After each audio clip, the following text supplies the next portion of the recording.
Hola, buenas tardes a todos. Como parte del ciclo de conferencias que hemos venido presentando desde la Asociación de Exalumnos, hoy traemos a Andrés Cadena, exalumno de la promoción 87. Eh, Andrés es ingeniero industrial de la Universidad de los Andes, con un MBA de la Universidad de Rochester, con énfasis en estrategias y finanzas corporativas. Actualmente es socio senior de McKinsey & Company y líder de la práctica del sector público y social para Latinoamérica.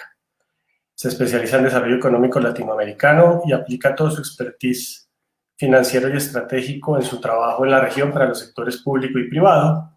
Y adicionalmente participa en el consejo directivo de varias organizaciones sin ánimo de lucro, ayudando en áreas como la educación, el desarrollo económico y los servicios sociales aquí en Colombia. Y ha participado como orador en diversas eventos internacionales. Hoy nos quiere compartir algunas ideas sobre el desarrollo económico y el empleo en esta época pre y post-COVID y el papel que podrían jugar instituciones como el Gimnasio Moderno a futuro.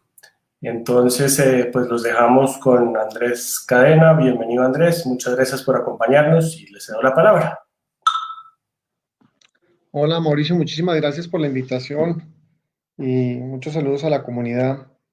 Mm, Bueno, pues cuando Mauricio me llamó y me dijo que si me, que si tenía algún tiempo para charlar con ustedes y comentarles sobre un tema interesante de pertinencia en el corto plazo, pensé que de pronto este tema podía ser el desarrollo económico. Es una palabra muy difícil de explicar, una frase muy difícil de explicar, un concepto. Lo voy a tratar de llevar a algo muy sencillo y es, ¿qué implica el desarrollo? eh, ¿Cómo se ha afectado en este momento por la coyuntura del COVID y qué importancia tiene para nosotros, para el gimnasio moderno, para la educación que recibimos los exalumnos o la que reciben los alumnos hoy en día, como mis hijos que están en el colegio? Entonces, yo les voy a acompañar de una presentacioncita que tiene un par de láminas para que nos ayude a entender los conceptos. Mauricio, ¿me comenta si la están viendo?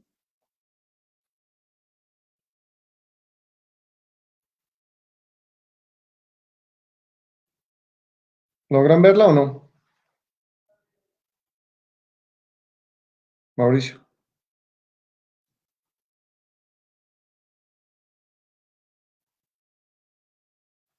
¿Aló?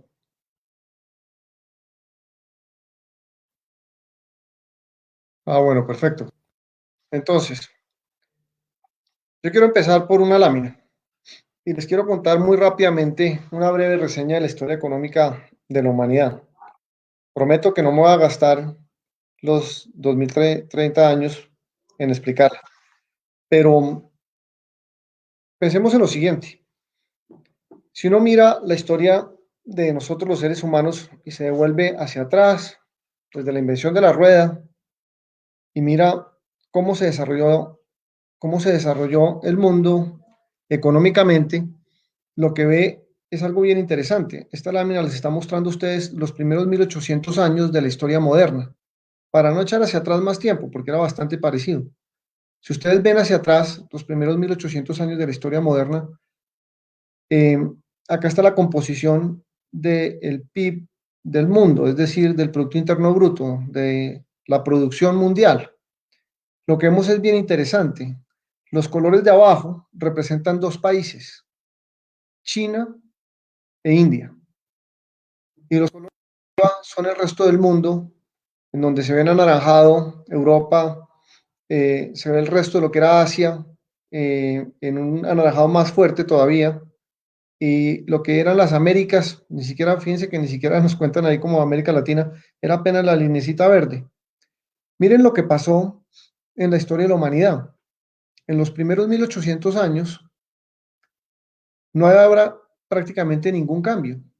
El mundo era un mundo asiático. El centro y el epicentro del mundo estaba en el Asia.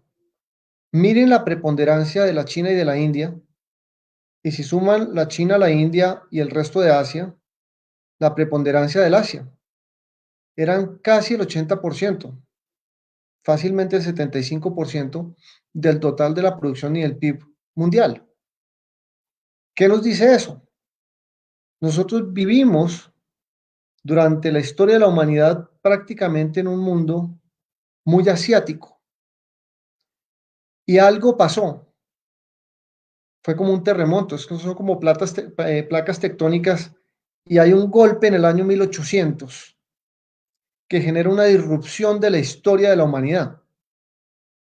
Esa disrupción de la historia de la humanidad que vemos ahí es bien interesante y se llama la revolución industrial. ¿Qué pasa con la revolución industrial? Con la revolución industrial cambia básicamente la forma en que nosotros vemos y conocemos al mundo. Cualquier persona que hubiera nacido antes de la revolución industrial tendría un gran respeto por el Asia, la cultura asiática, las costumbres asiáticas.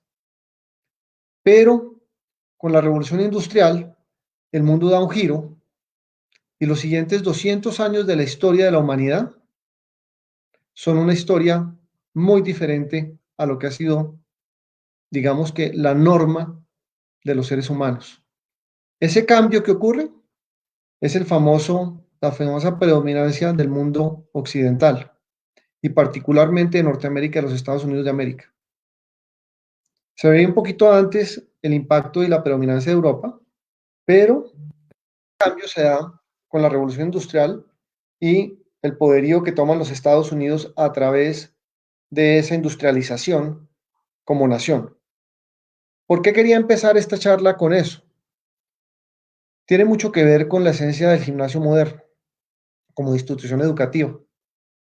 Lo que nosotros hacemos al final del día en la comunidad, lo que nos une en esta llamada, en esta charla, es el gimnasio moderno, es la capacidad de educarnos y de instruirnos.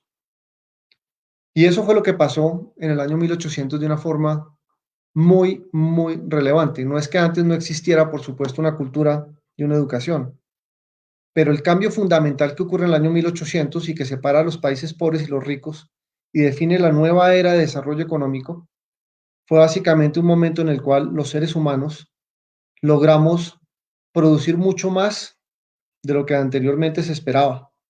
Y entra un concepto que se llama un concepto de productividad. ¿Qué pasaba antes de 1800 y qué cambió? ¿Qué cambió con la revolución industrial? Antes, básicamente, lo que existía era una capacidad de producción, si la medimos en horas hombre, muy, muy rudimentaria. Un campesino que labraba la tierra sacaba de producción de la tierra la cantidad de hortalizas que lograra con su cuerpo. Apoyado con unos bueyes, la gran invención ha sido la invención de la rueda.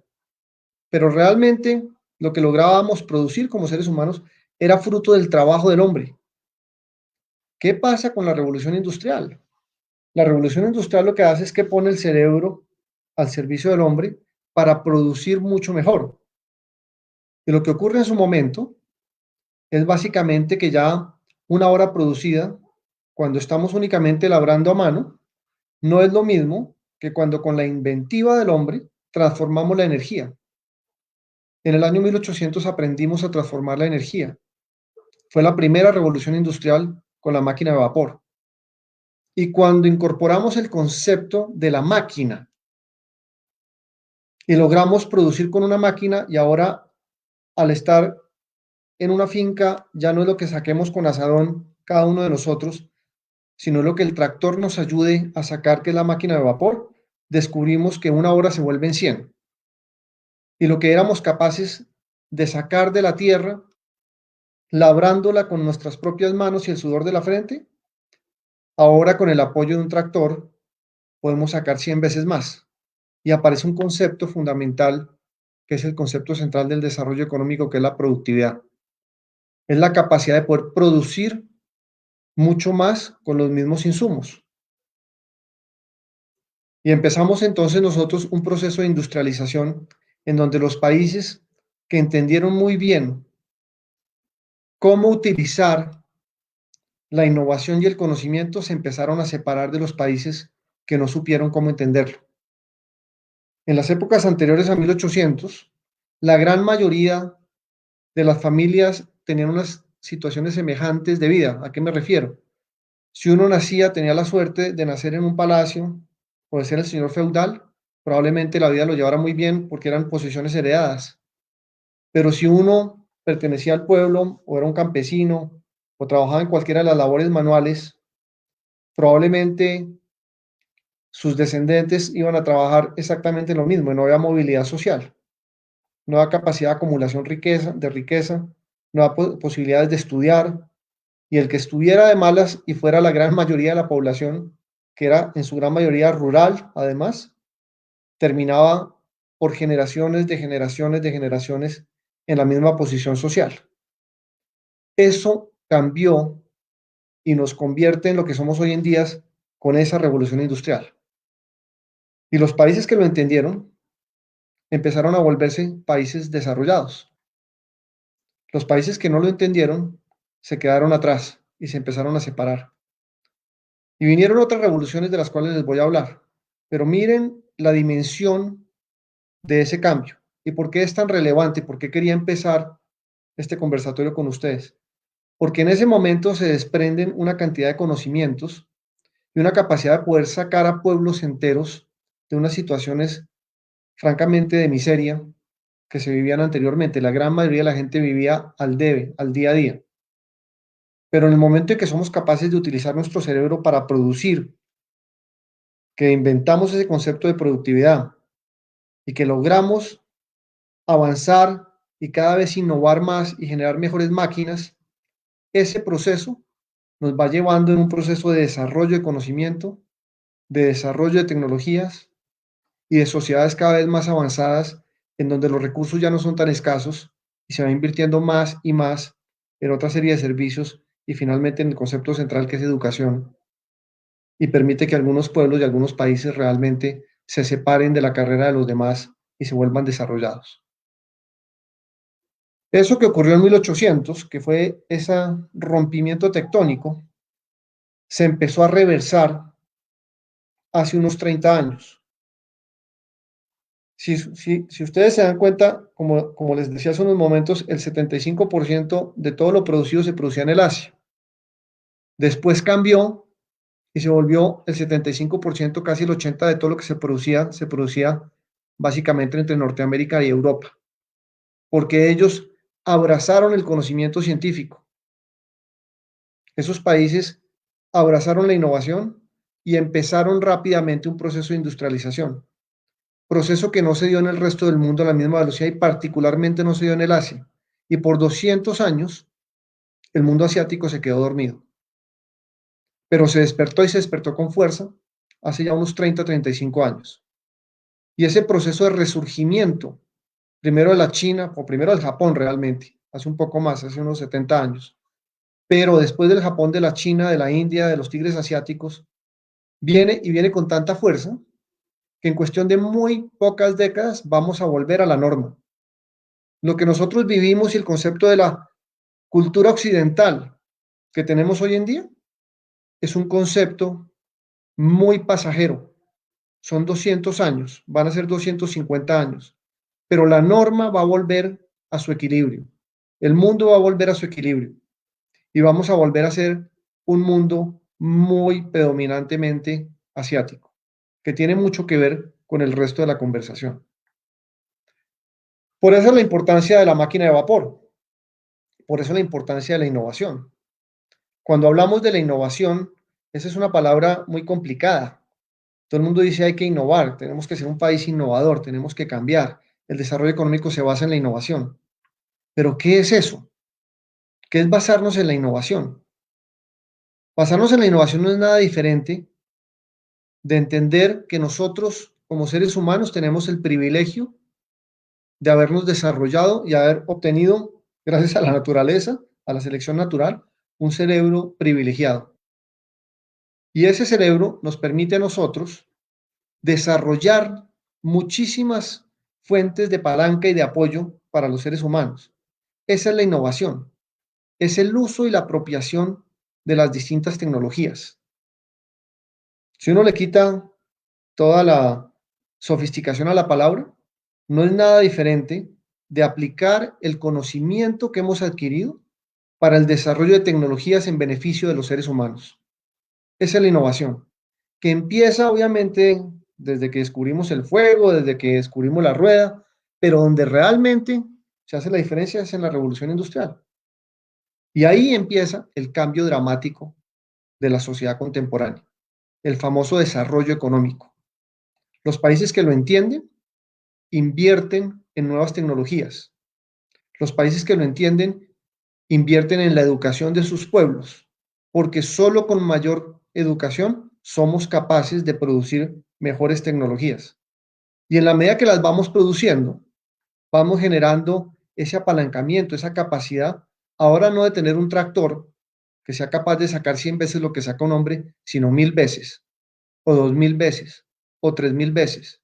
Y entre más nos educamos y más nos preparamos, y más lo hacemos masivamente como sociedad, más aprovechamos esas capacidades que nos dio la vida para poder encontrar más beneficio para la sociedad. Esa es la innovación y esa es la importancia de la revolución industrial. Cuando yo les hablaba de, de la China y les hablaba de cómo se veía el mundo, les decía que por los primeros 1800 años de la era moderna, los chinos y los orientales en general, con la excepción de Japón, eh, eran la gran sociedad. Los siguientes 200 años se desarrolla el mundo occidental, pero miren el tamaño del despertar del Asia y la importancia de entender bien la cultura asiática en nuestros tiempos. Estas son dos fotos tomadas con 30 años de diferencia. Es Shenzhen, en la China. Del lado izquierdo está Shenzhen, tomada en 1980. Del lado derecho está Shenzhen, tomada en el año 2010. En 30 años, un pueblo absolutamente pobre, en donde no había ningún tipo de innovación, se convierte en una de las ciudades más prósperas del planeta. Y eso que pasa con Shenzhen está pasando en el caso chino, en donde hay ya más de 50 ciudades de más de 10 millones de habitantes, como las del lado derecho. Todas ciudades inexistentes hace menos de 40 años. Ese es el tamaño del despertar de la China, del despertar de los tigres asiáticos, del despertar de Taiwán, del despertar de Indonesia, del despertar de Malasia, de Tailandia. Y ese es el mundo que vamos a vivir de ahora en adelante. Hay un rebalanceo mundial hacia la norma tradicional. Esa es la primera gran tendencia y la importancia de ese rebalanceo. Hay una segunda gran tendencia de la cual les quiero hablar, algo que está pasando en el mundo y que es muy relevante también para el resto de la conversación. Es una tendencia de envejecimiento. Por muchísimos años la población en el planeta era una población relativamente joven, pero en la medida en que hemos logrado utilizar el cerebro nuevamente para innovar, una de las principales áreas en las cuales hemos logrado esa innovación es en la medicina, de la cual vamos a hablar en un momento cuando hablemos del COVID. Y esa innovación que hemos tenido en la medicina nos ha permitido algo que es magnífico, y es que al poder atender mucho mejor enfermedades que antes no podíamos atender, al descubrir las vacunas, por ejemplo, hemos logrado prolongar la vida de los seres humanos muchísimo, mejorar la calidad de vida y prolongar la vida de los seres humanos. En la época de Alejandro Magno, el promedio de vida estaba en los 30 años. Hoy en día el promedio de vida ya está por encima de los 78 años en la gran mayoría de los países desarrollados. ¿Qué implica eso? Por un lado, por supuesto que la gente vive mucho más y vive mucho mejor, en mejores condiciones de salud durante sus últimos años, durante la vejez. Pero también implica algo más que tenemos que entender, y es que la población no solamente está viviendo mucho más, sino se está envejeciendo. Antes, y estos números son muy interesantes, miren las fechas, en el 2001 había básicamente 10 personas que trabajaban por cada persona que se jubilaba. Pero en la medida en que la población se envejece, hay menos personas trabajando por cada persona que se jubile. Y esa persona Además, yo no sé si se alcanza a ver en el gráfico, pero cada vez es más grande la que está encima. ¿Por qué? Porque vive muchos más años. Para el año 2050, para mitad de este siglo, solamente 3 trabajadores van a soportar a cada jubilado.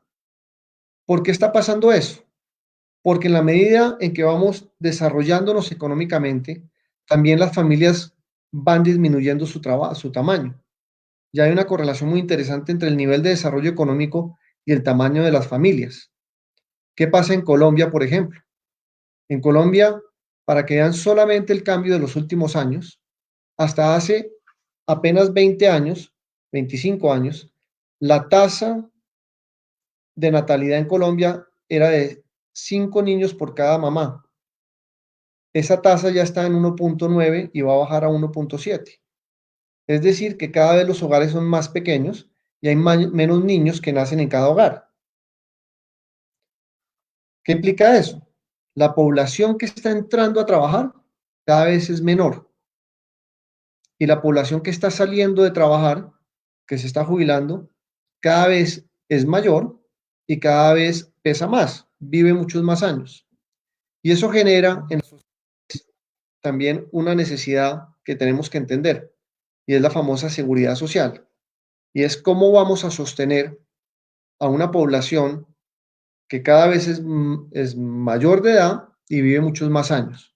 Y es otra gran tendencia que se combina con esa tendencia del rebalanceo global y con la tercera tendencia de la cual les quería hablar, que es cómo sigue evolucionando Colombia y cómo sigue evolucionando el desarrollo económico en la medida en que seguimos usando nuestras capacidades mentales. Les hablé de la primera revolución industrial, la máquina de vapor. Fue básicamente una revolución donde aprendimos a transformar la tecnología. Después de eso vinieron otras revoluciones. Aprendimos a transformar la electricidad, otra transformación de la energía.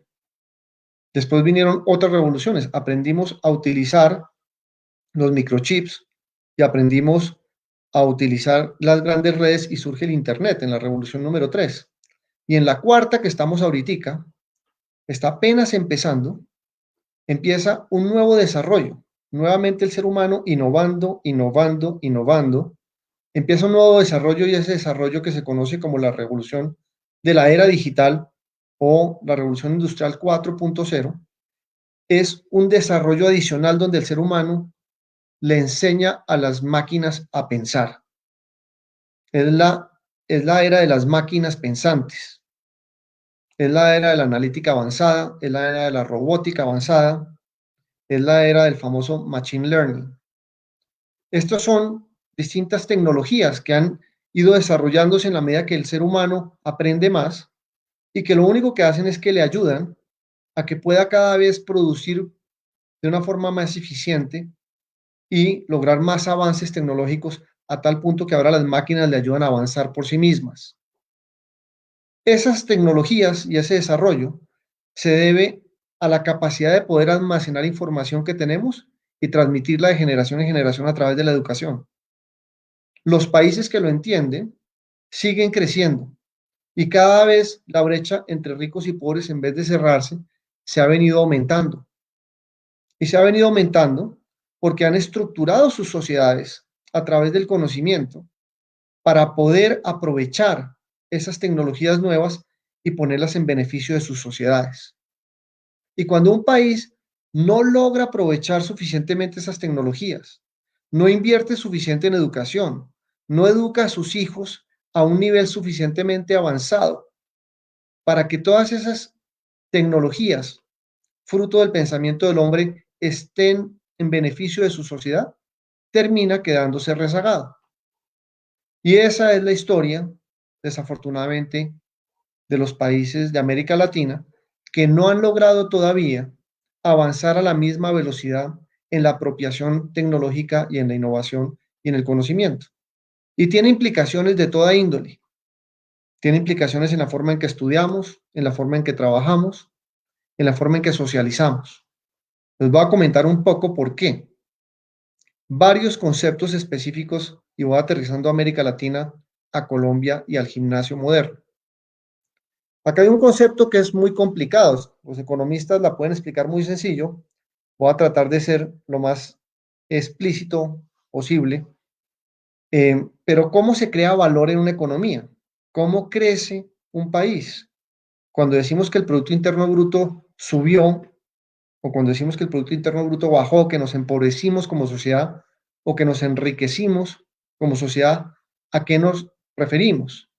Es básicamente la capacidad que tenemos como colombianos, en este caso, de producir todos, ir a trabajar en las mañanas y fruto de ese trabajo que hacemos, de los bienes que producimos, de los servicios que producimos, generamos un valor agregado.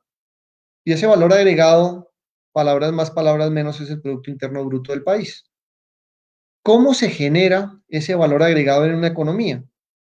Es relativamente sencillo, imagínenlo así. Es yo, Andrés Cadena, trabajo, soy un trabajador y multiplico mi trabajo por la productividad de mi trabajo. ¿Cuánta productividad soy capaz de sacar por cada hora hombre trabajada? Es el número de trabajadores multiplicado por la productividad por trabajador. Ese es el valor agregado. ¿Eso qué implica? Que el valor que creamos en la economía en Colombia es fruto de cuánta gente trabaja, es la famosa población económicamente activa, multiplicada por la productividad de ese trabajo. Y esa productividad es el uso nuevamente del cerebro, ser capaces de utilizar el asadón, perdón, el tractor en vez del asadón. Ese es todo el concepto que yo quería compartir económico.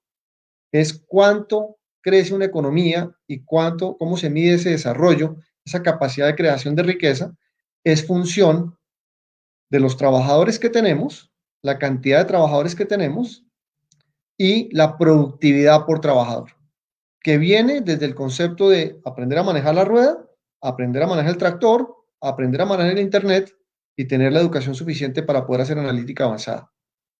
Si nosotros no tenemos esos conocimientos, si no somos muy desarrollados en química, si no tenemos las matemáticas suficientes, si no conocemos la física al nivel suficiente, nos cuesta mucho trabajo poder aplicar esos conceptos y volverlos valor agregado, volverlos productividad. Y como resultado pasa lo que ocurre en esta lámina.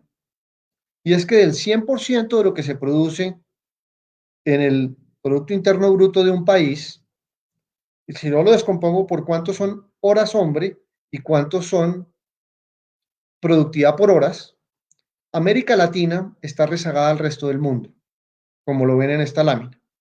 Y cerca del 80% del valor agregado de la economía viene de horas hombre y solamente el 20% viene de productividad por hora. ¿Qué implica eso? Miren el concepto. Lo que estamos diciendo es que en América Latina y Colombia no es la excepción. El crecimiento que vemos nosotros cuando nos dicen que crecemos al 1%, al 2%, al 5% del PIB, lo que estamos diciendo es que el 80% de ese crecimiento son jóvenes que entran a la masa laboral, pero que no educamos y que no les damos las condiciones suficientes para que ellos con sus horas trabajadas logren una transformación y una innovación y una productividad.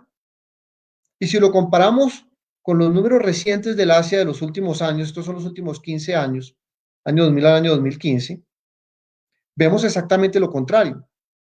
¿Por qué es que vemos esos cambios de esa ciudad que les pintaba yo como Shenzhen, que pasa en cuestión de 30 años de ser un pueblito de labradores y de campesinos en general, a ser la ciudad tecnificada que vimos del lado derecho de la foto? ¿Y por qué pasa masivamente de esa forma? Pasa porque en el Asia están exactamente al revés. Han invertido muchísimo en los últimos años en educación, en formación, en conocimiento.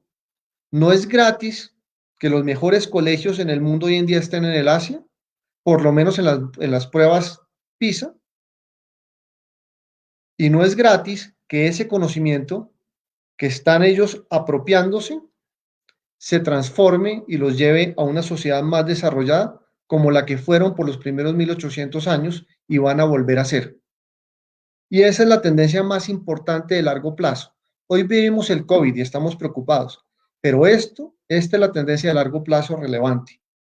Si nosotros no encontramos un modelo de desarrollo que nos deje atrás muchos de los preconceptos que venimos desde la colonia, desde la conquista y la colonia, y empezamos realmente a pensar que es a través de la educación, que es a través del conocimiento, que es a través de la apropiación tecnológica, que somos capaces nosotros de salir adelante, esta historia no va a cambiar.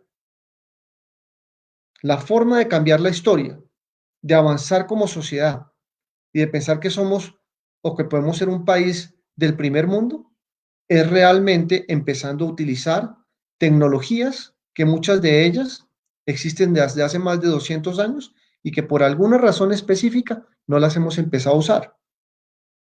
No las hemos apropiado suficientemente. No hemos educado nuestra población a niveles suficientes para que puedan realmente ser así de efectivos. Les voy a dar un ejemplo. La tecnología más básica con la cual empecé a charlar, la máquina de vapor, que es una tecnología de finales de 1700, que se ve aplicada en las hilanderías en su época y se ve aplicada, por supuesto, en los tractores a vapor.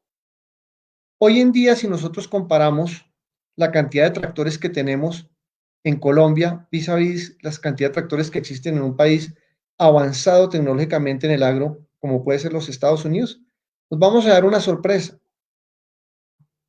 No logramos ni el 5% de los tractores que tienen los americanos por hectárea producida. Y uno se pregunta por qué. ¿No conocemos el tractor? ¿Es una tecnología muy avanzada para Colombia?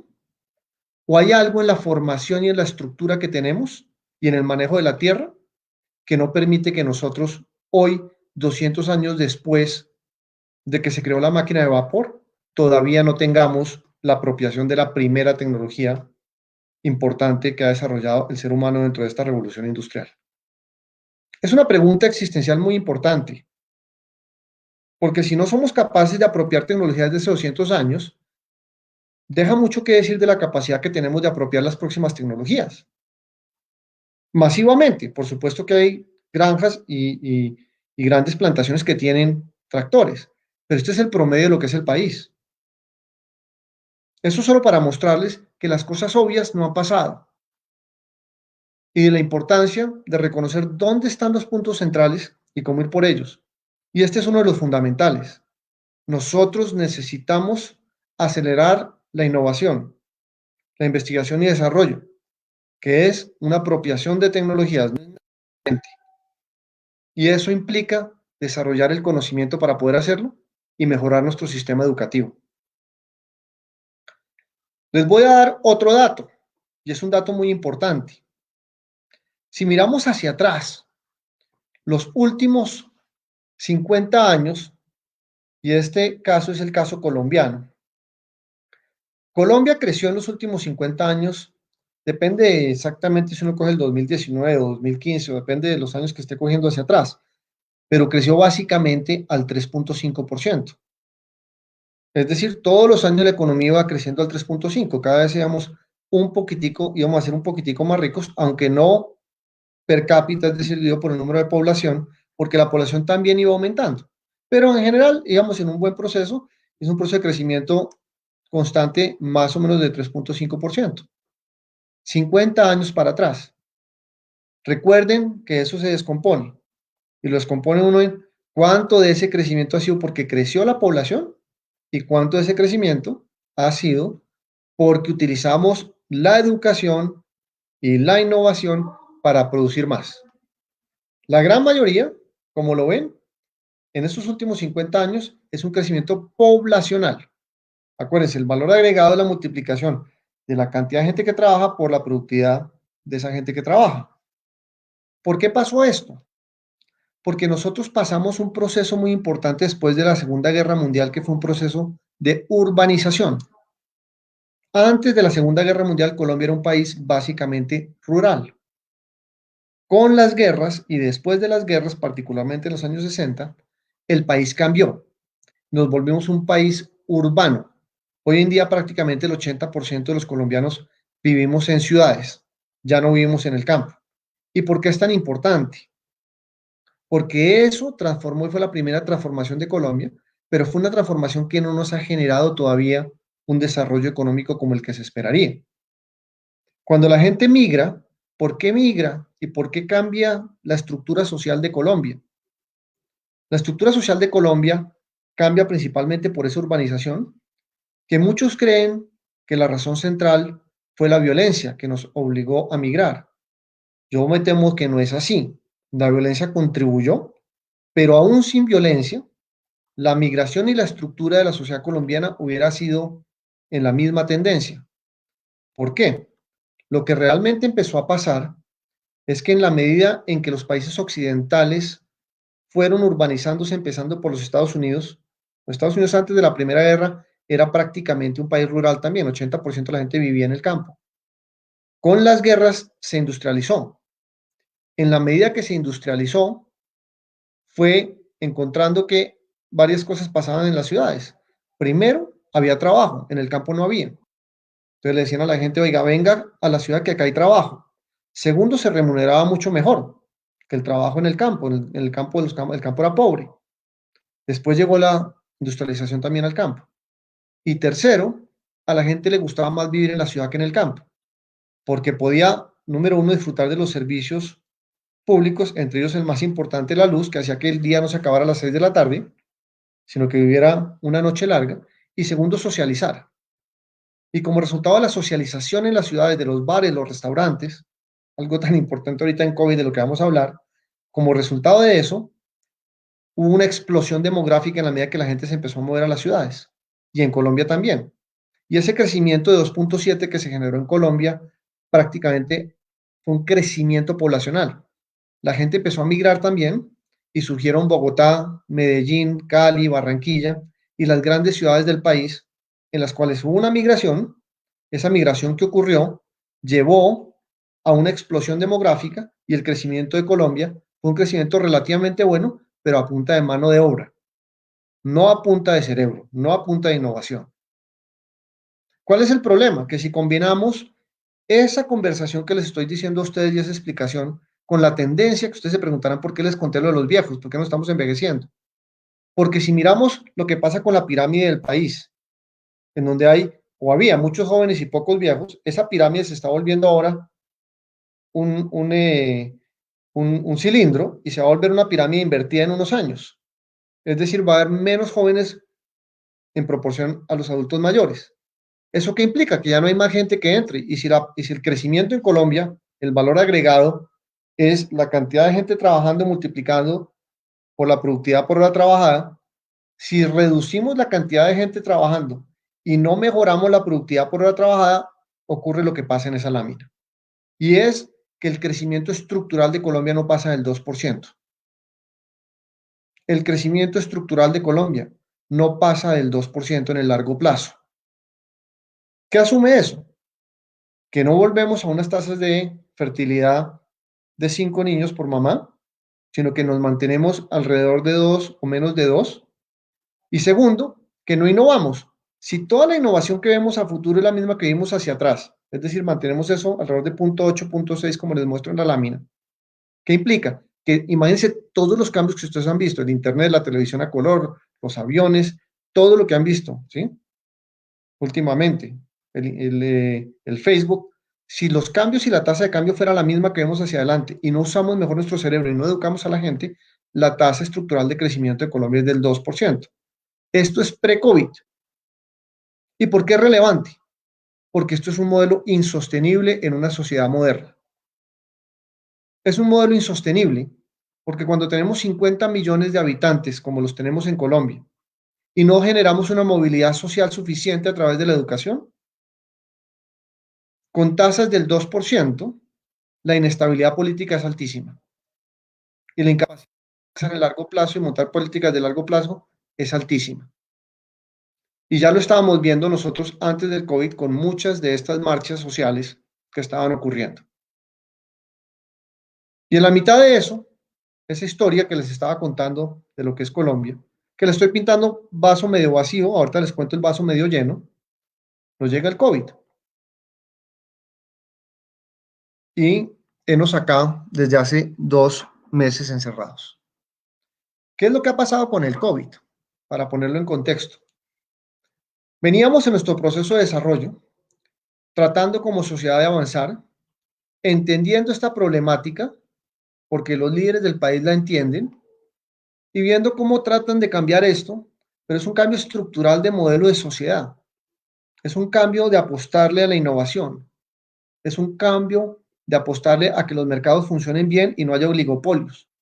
¿Para qué? Para que haya realmente una capacidad de transformación del dinero, una rueda de crecimiento que haga que haya una necesidad de innovar. Los mercados generan competencia y la competencia genera innovación. Todos esos cambios se estaban dando en el país, pero en la mitad de esa conversación y de esa discusión, que es una discusión política para otros momentos, nos llega el COVID. Una pandemia que no pasaba por lo menos de este tamaño en los últimos 100 años. Una pandemia para la que ningún país en ninguna parte del mundo estaba preparado. Una pandemia sobre un virus que no tiene cura al día de hoy. Mientras no tenga cura, tenemos un problemota. El problema de las enfermedades sin cura es que nos dejan a los seres humanos expuestos a que la única forma de sobrevivirlas es con nuestro sistema inmunológico. Al no tener una cura, no haber un retroviral, no haber una vacuna. ¿Qué implica eso? Que cada uno de nosotros a nivel individual tiene una capacidad de respuesta frente a un virus que lo puede atacar en cualquier momento. Si tenemos la suerte de tener una buena capacidad inmunológica, un buen sistema inmunológico, no nos pasa nada o nos pasa poco. Pero si tenemos unas fallas en el sistema inmunológico por nuestra edad o por preexistencias o por cualquier razón, o un poco de mala suerte en el momento en que nos dio, pues nos puede matar. Y la única solución que tenemos nosotros ante un virus sin cura, mientras no aparezca la vacuna, es fortalecer la capacidad del sistema inmunológico con la ayuda del cerebro, de lo que venimos hablando. Y es aprovechar los siglos de avance de la medicina, que es otra de las ciencias que se han ido desarrollando muchísimo, para que si llega a fallar mi sistema inmunológico, el de cualquiera de nosotros, podamos llegar a un hospital y que en el hospital, como es una enfermedad respiratoria, tengan las unidades de cuidado intensivo o los ventiladores para apoyarme a mí en el proceso de recuperación y darme una oportunidad frente al virus, que me defienda mejor mi sistema inmunológico frente a este virus. Pero ¿cuál se vuelve el problema entonces? El problema se vuelve, al no haber vacuna, en que de pronto yo llego al hospital y no tengo quién me atienda ni cómo me atienda porque el sistema está completamente colapsado. ¿Qué es lo que pasa en una pandemia? La gran preocupación o el gran problema del COVID-19 es que es muy contagioso. Y al ser muy contagioso, lo que termina ocurriendo es que se enferma mucha gente muy rápido. Y así estemos bien, si somos muchos los enfermos, a algunos les va a fallar el sistema inmunológico y van a tener que ir al hospital. Y si llegan al hospital y no hay cama, vamos a tener un problema estructural como sociedad y es no logramos como sociedad proteger a nuestros ciudadanos y no logramos aplicar ese desarrollo de la ciencia para protegerlos. Y eso es lo que todos los países están tratando de evitar. Al no haber todavía vacuna, o no por lo menos en las calles, hoy han anunciado cosas importantes, pero no está disponible, y no lo va a estar por lo menos por un año probablemente, ¿qué nos queda entonces?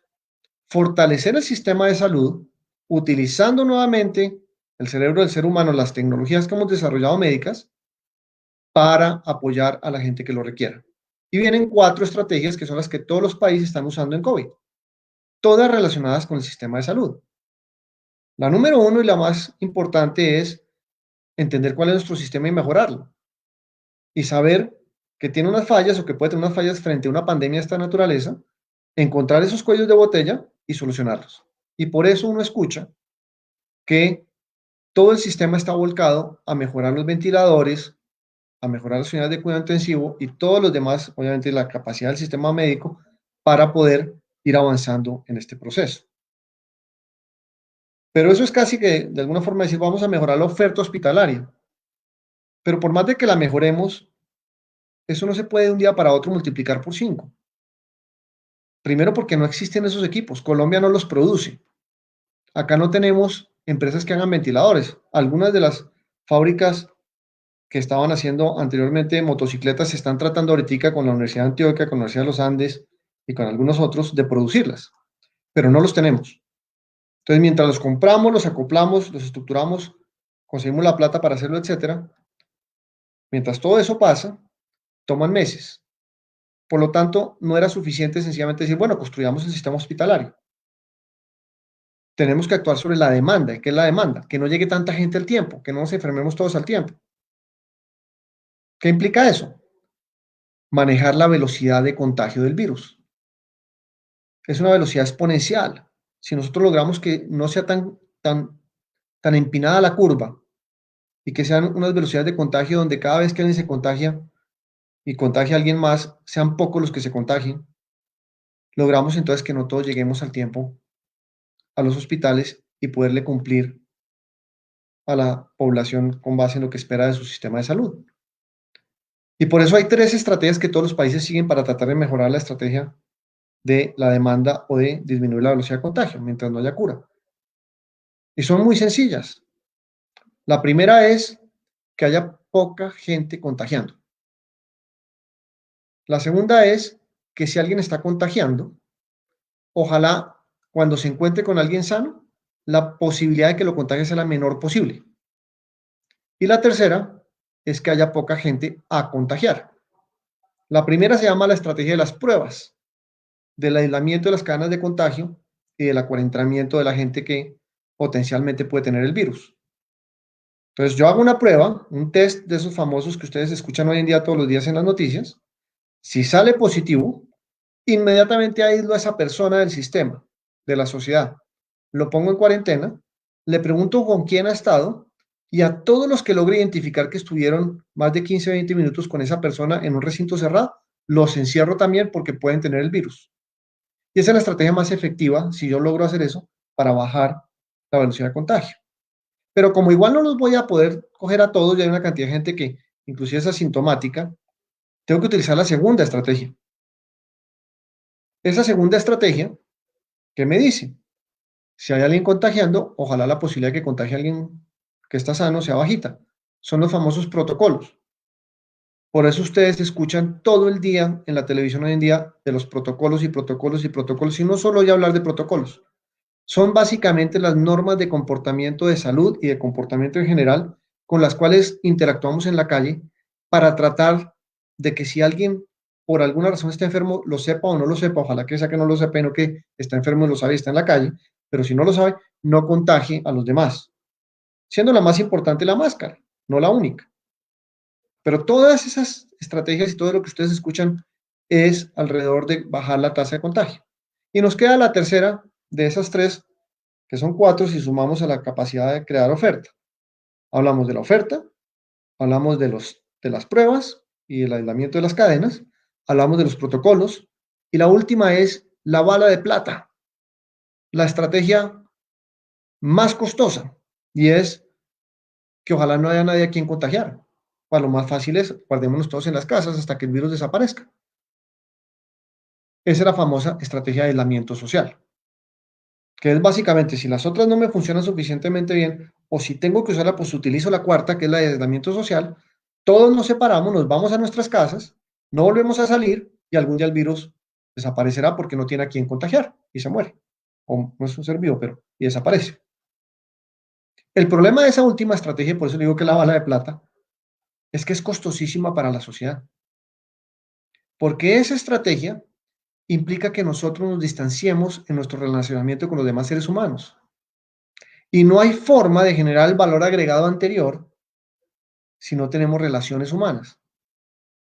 Tenemos que llevarlas, no las hemos inventado todavía. Algún día las máquinas nos reemplazarán por completo, que es objeto de otra charla. Pero mientras no lo hagan, por más de que utilicemos la mejor tecnología y trabajemos a distancia, todavía necesitamos relacionarnos. Y una gran parte de ese relacionamiento ocurre, como todos lo sabemos, en físico. La gran mayoría. Por lo tanto, el valor agregado de la economía se crea cuando nos relacionamos, cuando salimos a trabajar, cuando salimos a estudiar, cuando vamos a cine, cuando consumimos. Pero en el momento en que nosotros decidimos aplicar una estrategia con esa fuerza, lo que terminamos haciendo es básicamente creando un shock sobre la demanda del país. ¿Qué significa un shock sobre la demanda del país? No volvemos a consumir. O porque estamos asustados y no sabemos qué ingresos vamos a tener y por lo tanto solo consumimos lo esencial. O porque físicamente no podemos salir a comprar. Y el problema de esta pandemia, de la situación actual que estamos viviendo, es que se generó un shock en que en algunos sectores apagamos la creación de valor agregado, apagamos la economía en un 90% en algunos sectores. Y como esto es prolongado y fuerte, genera un shock de la oferta. Es decir, la gente tampoco puede salir a trabajar. No solamente no consume, sino no trabaja. Entonces no hay ventas. Y esos dos shocks se combinan con un shock del ingreso. Y esos tres son un cóctel Molotov, muy pocas veces visto en las dimensiones actuales. Y es la disyuntiva que tenemos hoy como sociedad, como nación y como humanidad. ¿Cómo combatimos el virus sin acabar con el bienestar de la población? Y echar hacia atrás años, sino décadas completas de desarrollo económico.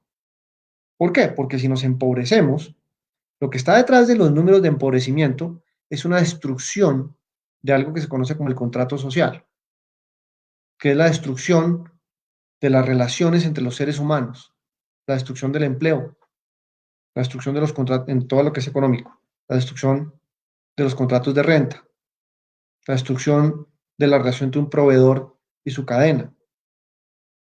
Si todos esos contratos se rompen y si llegamos a un desempleo masivo, y a final de año tenemos un número muy importante de desempleados en Colombia adicional, la implicación de eso es un desarrollo económico negativo muy fuerte.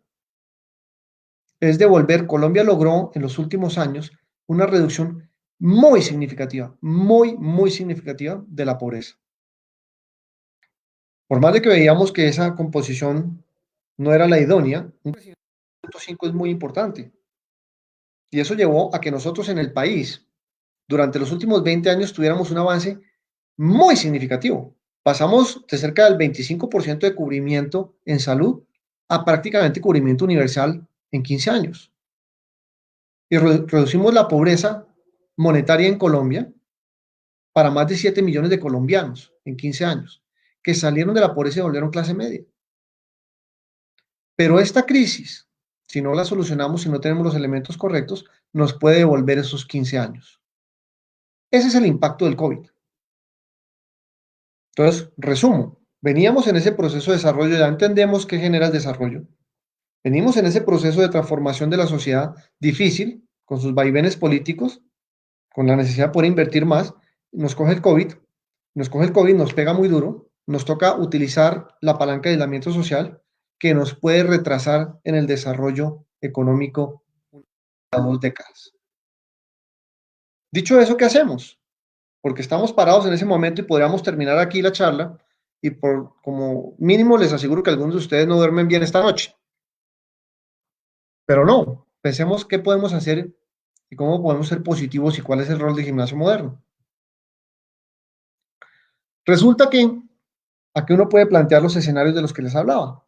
Esto explica la crisis del COVID ahorita. En el eje de las Y tenemos la capacidad como país. ¿Qué tan buenos somos manejando la pandemia? El problema de salud.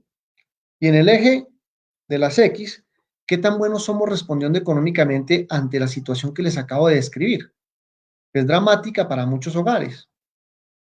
Si Colombia es capaz de manejar bien la respuesta de salud pública y de manejar bien la respuesta de política económica, lo que vamos a ver, ojalá sea así, sea un comportamiento especie de U o de B, en donde la economía cae muy fuerte, particularmente este segundo trimestre que está iniciando, que ya va en varios días, en un mes y varios días, pero se recupera en los siguientes 2 trimestres y puede salir adelante el año entrante. Pero si no lo logramos, si no manejamos bien la pandemia, que es la estrategia de salud pública, o no respondemos bien a las estrategias económicas, se nos puede volver mucho más una L como la de abajo, como el B3, en la cual, desafortunadamente, lo que termina ocurriendo es que nos toca abrir y cerrar la economía muchas veces. Como resultado de eso, hay una crisis en la confianza de los inversionistas en el país, hay una crisis real de ingresos y hay una crisis de confianza del consumidor y la gente no gasta más de lo que tiene que gastar porque no sabe cuáles son sus ingresos. Y la combinación de esas dos nos lleva a una depresión parecida a la depresión de los años 30, 1929. Y ese es el escenario que tenemos que tratar de evitar. ¿Cómo lo evitamos? Entendiendo bien esas cuatro estrategias de la respuesta de salud, aprendiendo y mejorando todos los días en un proceso de mejoramiento continuo, como dirían los japoneses, y asegurándonos que en la medida que vamos mejorando esas estrategias, entendemos bien la política económica y cómo la apoyamos y cómo volvemos a invertir en el país. No hay de otra. A propósito, en 8 semanas ya hemos encontrado cosas muy interesantes. Hemos aprendido bastante. ¿Por qué? Porque el país aprende de otros países que van más adelante, pero además aprendemos entre las regiones. Y vemos regiones muy interesantes. Voy a poner una que vale la pena que sea un estudio, un motivo de estudio, y es Antioquia. Antioquia, al igual que el resto del país, quedó en una cuarentena obligatoria hace 8 semanas. Y al igual que el resto del país, utilizó estas 8 semanas para entender el problema y atacar el problema y reaccionar frente al problema. Y entendió las mismas cuatro estrategias. Aplicó aumentar las UCIs y los ventiladores, hacer todo el esquema de pruebas, hacer los protocolos y hacer el aislamiento obligatorio. 8 semanas después, y la historia puede cambiar mañana, y cuando hagamos este video nos vamos a, pues a lamentar si llega a ser así, pero hasta el momento, 8 semanas después, con una población del tamaño del departamento, solamente en Medellín cerca de 3 millones o más de 3 millones de habitantes. No sé cuánta es la población de Antioquia, pero serán que 10 millones en total, 8 millones, número grande. Solamente tiene 350 casos y tiene 3 muertos. O sea que las estrategias sí funcionan sobre la idiosincrasia del colombiano, por lo menos del país. ¿Qué nos dice eso? Que Colombia sí es capaz de controlar el virus, o sí ha demostrado hasta ahora que lo puede hacer. Y ya en Antioquia, más del 60% de la población económicamente activa está en las calles, y en las próximas semanas va a estar el 80%. Y si son capaces de controlarlo con el 80%, es una gran demostración para ver el vaso medio lleno y decir, uy, Colombia sí lo puede hacer. Y Bogotá tiene que aprender un poco más, pero está montando sus estrategias, y Cali también, y Barranquilla. Esto es un problema de grandes ciudades, obviamente en el campo también, pero es un problema de concentración de población. Pero lo aprendemos a hacer, lo aprendimos a hacer.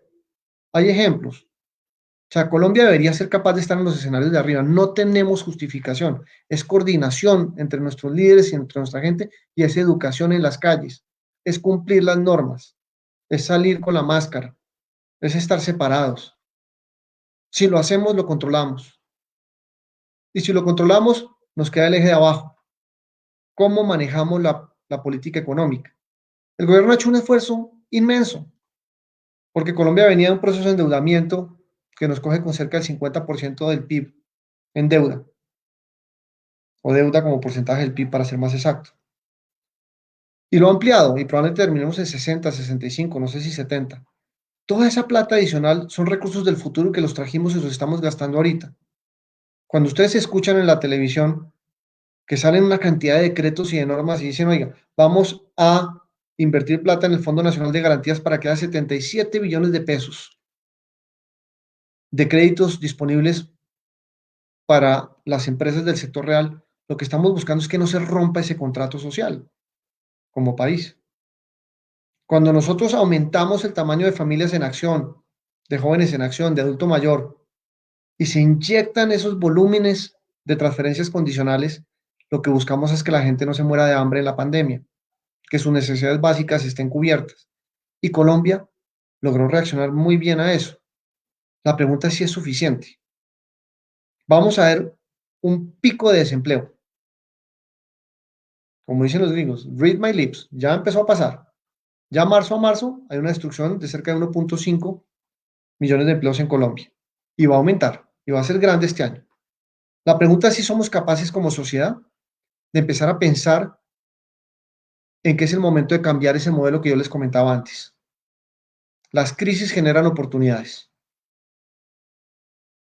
Es el momento de empezar a pensar dado que tenemos que gastar una cantidad de los recursos que están en el futuro y que hay que traerlos al presente y que hay que gastarlos para darle alimentación y para darle ingresos a la población, de una forma en que empecemos a cerrar unas de esas brechas sociales. ¿Dónde están esas oportunidades y cómo las podemos usar? ¿Somos suficientemente capaces de usar el cerebro para encontrar una innovación en fuentes de recursos para poder utilizar esos recursos que igual los vamos a tener que gastar para recuperar el consumo, encerrar las brechas que este país se merece? Les voy a dar un ejemplo. En vivienda, este país tiene un problema muy complejo que se evidenció en el COVID. 2/3 partes de los hogares están compuestos por adultos mayores, padres y nietos. Viven bajo el mismo techo y no viven bajo el mismo techo por gusto. Viven bajo el mismo techo porque no tienen los recursos, porque vienen de esa estructura que yo les contaba de mano de obra barata, donde no han subido los salarios suficientemente. Y como resultado viven bajo el mismo techo y no se han podido separar y no tienen 2 o 3 viviendas. Eso en el COVID es terrible. Y es terrible porque los niños son asintomáticos, los niños no tienen la problemática de la enfermedad que tienen los adultos mayores. Deberían estar en el colegio. El gimnasio debería estar dando clases. Habría muy pocos casos realmente de riesgo que habría que aislar. El problema es que esos niños se van a infectar por definición y ni siquiera nos vamos a dar cuenta, porque no hay vacuna. Y cuando lleguen a sus casas, no los del gimnasio moderno, pero los de todos los niños de las escuelas públicas del país, una parte muy importante de ellos, van a llegar y van a estar con sus abuelos, con el adulto mayor, y lo van a infectar. Y la tasa de mortandad, como todos la sabemos, es muy, muy alta, puede llegar a ser 1 a 5. Y ahí todo lo que hemos hablado ya no funciona, porque ahí sí, por supuesto, se desborda el sistema y ya la capacidad de controlar del virus se pierde por completo. Entonces, sociedades avanzadas pueden soltar a sus niños. Nosotros tenemos la gran disyuntiva de cómo y cuándo, y por eso escuchamos a la ministra de Educación, escuchamos al gobierno, todos vacilantes y tratando de plantear cuál es el momento y la forma exacta de explicar lo que está ocurriendo, que tiene que ver con ese problema que al final es un problema económico, que es un problema de hacinamiento. ¿Y qué tal si aprovechamos esta pandemia, si tenemos que gastar, para que parte de ese gasto se transforme en cerrar ese rezago habitacional y que parte de esos 3 millones de hogares colombianos que no tienen vivienda en condiciones idóneas puedan tenerla? ¿Qué pasa si aplicamos esas medidas de recuperación y la inversión que va a tener que hacerse y el gasto para seguir avanzando en lo que estamos atrás, que es esa capacidad de aplicación de la tecnología en la innovación? Nos ha tocado a todos quedarnos en casa, los niños del gimnasio estudiando a distancia, algunos mejor que otros se han adaptado, pero hemos visto que hay un modelo diferente, que hay un modelo de educación a distancia que siempre se veía en los libros y uno decía, de pronto se puede o no se puede. Nos tocó vivir con él. ¿No puede ser esta una oportunidad para invertir de verdad en él? Para desarrollar las condiciones de Internet y de conectividad suficiente para que todos los niños realmente tengan la posibilidad de accesar buenos profesores. No es el momento de crear los modelos porque claramente como está hoy en día genera inequidades inmensas. Pero ¿cómo logramos a través de la tecnología avanzar y cerrar la brecha de educación de la que estamos hablando? Y así podemos ir sector por sector en la salud. Podemos aprovechar esta crisis para digitalizar la salud, acabar con las glosas, que es todo este sistema que existe hoy en día, que termina generando unos capitales de trabajo que tiene quebrado todo el sistema. Podemos aprovechar, por ejemplo, para que la logística del país funcione mucho mejor. ¿Qué tal si aprovechamos en este momento y conectamos todos los peajes de todas las concesiones y que todos sean realmente sin efectivo y aumentamos en 20% la productividad en las carreteras y los tiempos de distancia, los reducimos en 20%? Y así vamos aprovechando las oportunidades que nos genera la fuerza, el tener que pensar en un país diferente, ir cerrando esas brechas. Y evitamos estos escenarios, escenarios en los cuales la economía colombiana puede terminar cayendo 5, 10%, o si cae lo recuperamos y lo recuperamos con unas muy buenas ideas. A propósito, ya lo hemos hecho. Estas son dos fotos de dos personajes de hace 100 años. uno norteamericano y uno colombiano. El del lado derecho es Franklin Delano Roosevelt, presidente de los Estados Unidos en la crisis de 1929. Él, en el año 1933, final del 33, principios del 34, después de varios años de crisis, se dio un modelo, un programa muy grande, en donde básicamente se creó la seguridad social en los Estados Unidos, pero más allá de eso, se creó un programa basado en distintas políticas de generación de empleo, muy basado en infraestructura, que sacó hacia adelante los Estados Unidos de la crisis, se llamó el New Deal. Tenía la gran ventaja de que los Estados Unidos se ha inventado el patrón dólar y se puede endeudar indefinidamente para ejecutar todos esos programas. Pero convirtió a los Estados Unidos en lo que lo vemos hoy en día. Y fue el gran programa que sacó adelante los Estados Unidos de la crisis. Es un ejemplo muy interesante y siempre hay que verlo y entenderlo, pero miremos el nuestro. Del lado izquierdo hay otro personaje que nosotros no conocimos, ninguno de los que estamos en esta llamada, que se llama Esteban Jaramillo, se llamó ministro de Hacienda durante el gobierno de Enrique Olaya Herrera.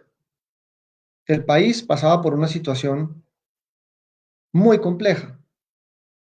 El país había recibido durante los años anteriores, el gobierno, si no estoy mal, era Abadía Méndez, había recibido muy buena parte del pago de la remuneración de los 13 millones de dólares por el pago de Panamá. Fue un momento histórico de Colombia en el cual Colombia creció más del 7.5% por casi una década, pero fue un momento de expansionismo absoluto. Gastamos lo que no teníamos y los mercados estaban absolutamente líquidos para que gastáramos más. Y el país empezó a gastar y a gastar y a gastar y a gastar y a desarrollar eh, parte en gasto y parte en inversión, infraestructura vial y otro tipo de cosas, pero de un momento para otro nos coge la crisis del 29 y no hay un peso. Llevamos unos pocos años con el sistema de impuesto a la renta, entonces no producíamos tampoco más allá de las rentas del consumo y de otras rentas y de las rentas de comercio exterior. Y a este señor le tocó en un momento en que no había un peso en la caja, con un Banco de la República que tenía 15 añitos, 17 añitos de fundado, repensar el país y decir, bueno, con el presidente Olaya, ¿qué hacemos ahora? ¿Cómo salimos de esta crisis? Y en vez de pensar negativo, pensó positivo. Y dijeron, esta crisis, por más de que estemos en el momento de mayor endeudamiento, no nos vamos a dejar acabar por la crisis. Y plantearon todo un programa de transformación, iniciado también por la infraestructura, con nuevas carreteras, con ferrocarriles, con inversiones de distinta índole en temas sociales también. Y el país se encontró en una situación mucho más compleja, porque hoy en día los mercados están abiertos, una situación muchísimo más compleja. Obviamente no tenían el virus, tenían una guerra con el Perú que se atravesó en la mitad, pero encontró la forma de salir adelante y nunca perdimos la esperanza. Y Colombia fue el país que más rápido se recuperó en el hemisferio, siéntalo por lo menos en las Américas, de la crisis del 30. ¿Y por qué lo digo? Porque vienen meses difíciles, pero tenemos que tener la frente en alto y recordar que el ingenio del colombiano no nos va a abandonar. Ya lo pasamos una vez y lo hicimos muy bien. Y lo vamos a volver a hacer. Unidos lo vamos a lograr.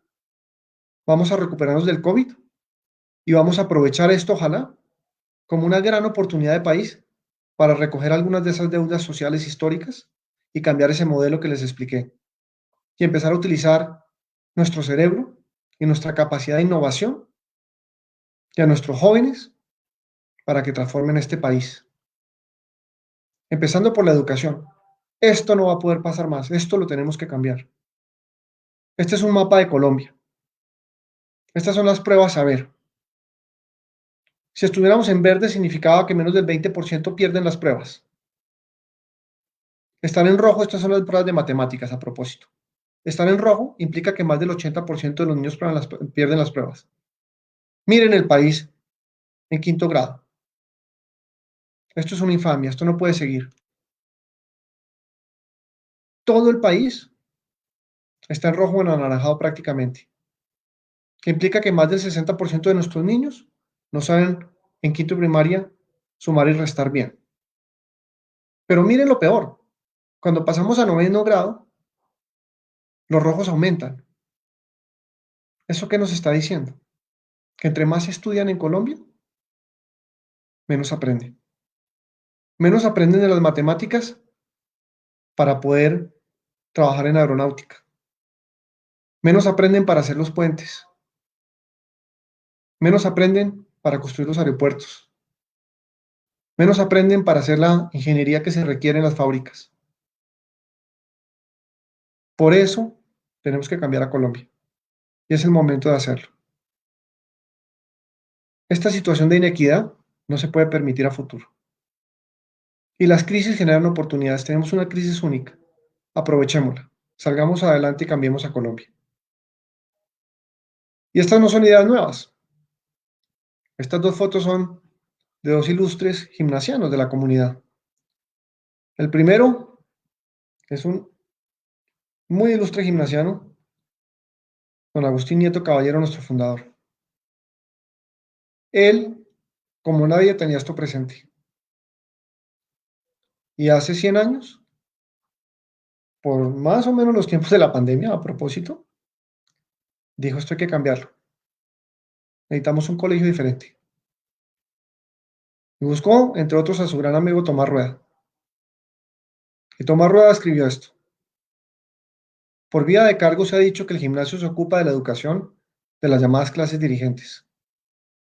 Es verdad, y en esto reside precisamente su mérito, y ello constituye la suma de sus dificultades. Mientras la educación de las gentes que por cualquier razón ocupan posiciones ventajosas en la sociedad no se atienda con todo el cuidado que merece, es inútil pretender que ellas influyan benéficamente en el progreso bien entendido del país. El dirigente inepto es el ente más dañino que puede haber en una agrupación social. Quien trabaje por elevar su espíritu y levantar su carácter, habrá servido eficazmente a todo el pueblo. Estos son los principios fundamentales de nuestra comunidad. Es una comunidad que ha estado básicamente dedicada en los últimos 100 años a cambiar los principios de educación en Colombia. No se nos puede olvidar, ese es nuestro reto. Somos nosotros parte de los que tenemos que proveer esta solución. Los alumnos, ¿hay alguno escuchando?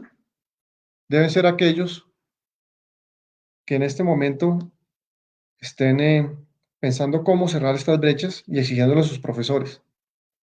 Y los profesores ayudándonos a cerrar esa brecha. Y como instituto educativo y como comunidad, dando el referente que durante 100 años hemos dado. Muy buena parte de los cambios en educación para bien han venido del gimnasio moderno en los últimos 100 años. Este es el punto fundamental de quiebra en Colombia, que el gimnasio está dado, todos nosotros como comunidad, a seguir apoyando y cambiando esto. Muchas gracias, me extendí un jurgo y además me emocioné, pero eso era básicamente lo que quería compartir con ustedes.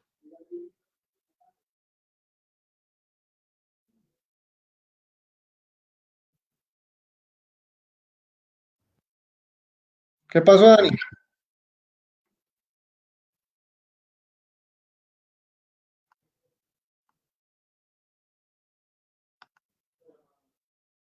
¿Hace cuánto, gordo?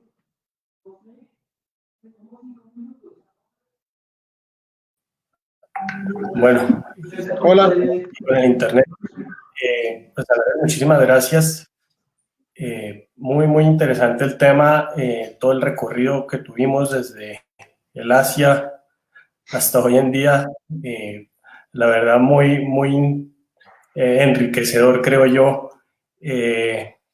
No sé si hay algunas preguntas o hubo algunos comentarios, pero bueno, también se nos extendió bastante el tiempo.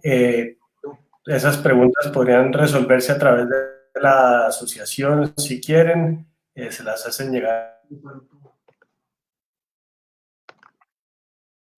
a Andrés. Queremos invitar a todos los que sea proponiéndonos temas o expositores o siendo ustedes mismos quienes lo hagan, y esperamos pues verlos en la siguiente charla que tendremos programada y les estaremos avisando.